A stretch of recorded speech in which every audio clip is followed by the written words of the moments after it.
Inspector साहब घड़ी है मेरे पास, या मेरी घड़ी आपको दी?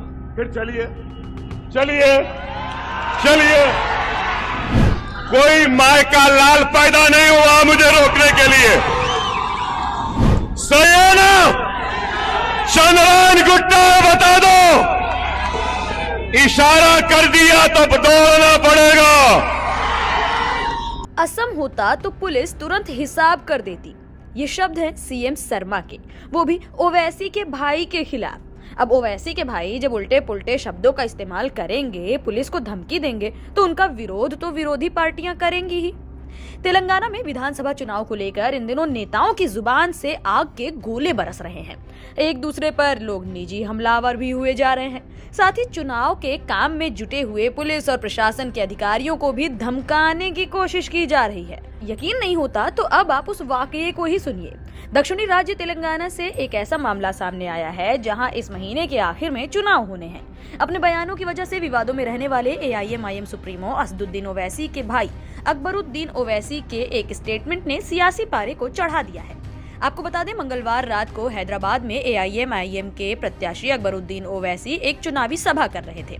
इसी दौरान एक पुलिस इंस्पेक्टर ने आचार संहिता का हवाला देते हुए AIMIM नेता से अपना भाषण खत्म कराने का इशारा किया। इसी पर ओवैसी बुरी तरह भड़क गए। उन्होंने मंच से ही उन्हें धमकाना शुरू कर दिया। कहा कि अभी 5 मिनट और हैं, आप यहाँ से चलिए, मंच से उतरिए, आप चले जाएं यहाँ से, वरना मेरे एक इशारे पर आपको यहाँ से दौड़ा दिया जाएगा। कोई माई का लाल पैदा नहीं हुआ मुझे रोकने के लिए। अब सोशल मीडिया पर ये वीडियो वायरल हुआ है और बवाल मचना तो लाजमी ही था। हैदराबाद साउथ ईस्ट जोन के DCP रोहित राजू ने बताया कि अकबरुद्दीन ओवैसी के खिलाफ IPC की धारा 353 के साथ साथ कई धाराओं में केस दर्ज किया गया है।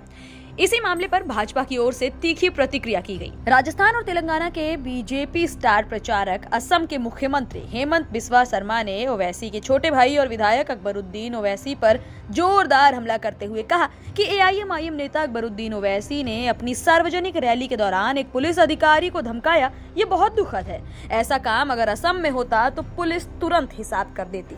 अब देखो, जो घटना हुआ है, कल जो घटना हुआ है, ये बहुत ही दुखदायक है। अगर ऐसा काम असम में होते थे, हम लोग तो 5 मिनट में हिसाब कर देते थे, पुलिस भी उसी वक्त हिसाब कर देते थे। लेकिन तुष्टीकरण का राजनीति का कारण हमारा तेलंगाना में पुलिस भी कुछ नहीं कर सकते हैं और पॉलिटिकल लीडरशिप भी कुछ नहीं कर सकते हैं। आज आप देखिए, BRS भी कुछ नहीं बोलते हैं, कांग्रेस भी नहीं कुछ बोलते हैं।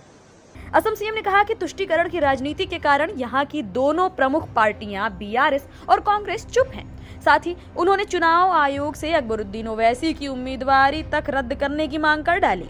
वहीं विधायक ओवैसी भी अब सफाई देने में जुटे हैं। उन्होंने पुलिस पर झूठ बोलने का आरोप लगाया है। उनका कहना है कि रैली में बाधा डालना और ये कहना कि समय समाप्त हो गया है, ये गलत है। पुलिस को ऐसा नहीं करना चाहिए। आप एक आदमी स्पीच दे रहा है, बंद करो, टाइम हो गया, ये क्या है?